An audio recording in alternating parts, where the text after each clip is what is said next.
pivotal event, just like the spring equinox pivotal event, happens to be that at this winter solstice, for the first time in 26,000 years, the winter solstice rising sun happens to occur right smack across the galactic equator, and the point at which a straight line from the Earth through the sun, at that point, goes straight to the center of the galaxy, because that's where the alignment occurs. And the center of the galaxy, synchronistically enough, happens to be 26,000 light years away from here. Now, so our vast cycle of astrological eons concludes on that same date as theirs.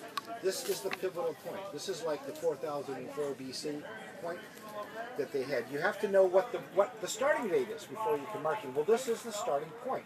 The starting point is that point every 26,000 years when the whole cycle comes around again to where, once again, the galactic equator and the solar system's equator and the Earth's equator happen to intersect with the center of the galaxy. And that's what's happening. And so this also marks the moment of the transition from the age of Pisces to the age of Aquarius. This is that moment when the big clock up at Times Square is at midnight and goes tick to the beginning, and the ball drops and everybody goes wahoo and gets drunk and kisses each other and like that. Happy New Year. Well, this is Happy New Eon, and this is the time it's really happening all over the world for everybody, and more people are beginning to see this. And as I said before, there's nothing in the mythologies of the great religions of Christianity and all these other things that tells what comes next. It's a blank slate.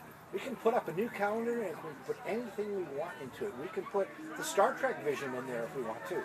You know, we can put up a vision in which we all get it together and we unite as a humanity all together, and Gaia awakens and we all become one vast global being of consciousness and start sending the spores out into the universe, you know, to see where they might go and what fertile ground they might take with it, or any other vision we might have. And the best of it is still summed up in that song from Hair. This is the dawning of the age of Aquarius. So what I am working for personally and telling everybody is that this winter solstice, make your Yule ritual a really good one. You know, because all the symbolism of Yule is there. This is the longest, darkest, coldest night before the dawning of the new sun that arises, and we celebrate that. We celebrate the new sun arising. All the symbolism associated with Yuletide fits in. The songs, the rituals, all the stuff. Just add that little element of awakening. That this is also the time of the Great Awakening, because according to the Mayans and many philosophers and visionaries and prophets throughout the ages, this is a time in which a new level of consciousness will move into. A new awakening, a new period. We've gone throughout, since the dawn of life on Earth, since the first beginnings of it, there have been successive advances, like, you know, developing the first nervous systems, or coming onto land, you know, and all of the awakening consciousness, you know. So many things have happened geologically and paleontologically. All of the entire history of life on Earth has been nothing more, all of evolution has been nothing more than the embryology of one single vast living creature. Gaia, our biosphere, is literally a single living organism. It began just as we each began, with the fertilization of a single cell, which moment occurred 544 million years ago. We call it the Cambrian explosion. Before that time, it was just like a bunch of unfertilized seeds or ova waiting for 2.5 billion years.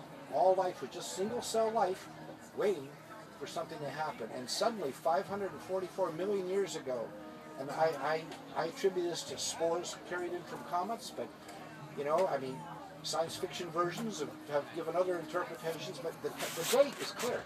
And from that moment, suddenly, a new gene type was introduced that had never been known before, that we now find in every form of life. It's called the homeobox complex, or HOX, and you can Google it and find out of it. It's really quite fascinating. It's a brand new gene complex. It has no precedent. It didn't evolve in anything earlier. It just suddenly appeared, and suddenly there was a huge proliferation of every kind of complex multicellular life form that we have today. The seas were suddenly filled with stuff, And it just went boom, and it's just like that moment of conception that we each begin with, when suddenly a zygote starts boom, and all these different cells start multiplying and appearing, but they all carry the same DNA. And all life on Earth carries that same DNA, the same protoplasm, because they just divide. They just keep dividing and replicating and spreading and taking new forms and shapes. The trillions of cells that make us up are no different than the trillions of life forms that make up life on Earth. And there are two ultimate things that occur in the evolution of life. The most important purpose of life is always reproduction. That's what it's all about, ultimately. So any organism, ultimately its goal is reproduction. But there's another thing that emerges in all life forms. And from the lowliest to the most complex is consciousness, sentience. It emerges, it grows, it becomes greater and greater, it spreads out, it interconnects, nervous systems emerge and connections start going between the cells. And look at a representation of the connections in our brain, and then look at a representation of the internet, and it's the same thing. It also is represented by the mycelial network under the ground of all little mushroom mycelium. It's represented by the network of spider webs that go all over the place. And if you move back far enough, the same pattern appears in the arrangement of galaxies in the cosmos. They're identical patterns. You can't tell which one you're looking at if you see them. That's really neat. And it is seriously considered by some of the top cosmologists that the entire cosmos is a vast, living, sentient organism. That all these things are just nested within it, like the cells in us, and then us as cells in the planet, and the planet is a cell within the galaxy, and the galaxies as cells within the universe. It just goes on and on. It's really cool. The key wisdom that has been distilled from the ages and ages of the wisdom teachings of all peoples, that's called the perennial wisdom, is summed up in a single phrase. And here's a pitch I will give for my school, the Great School of Wizardry. This is our motto: everything is alive, everything is interconnected. This is the key of all the great wisdom. And it's a simple key, but it's profound. So we are coming to the most amazing time.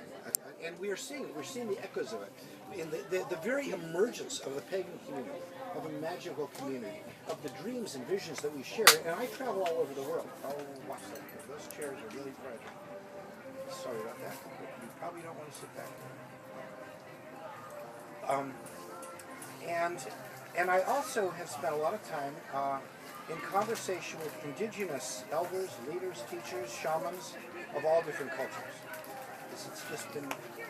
It's been my privilege to be able to do so, because I've been doing this so long. People keep bringing me places to talk to people. And last November I was in the Australian outback talking to Australian Aboriginal elders.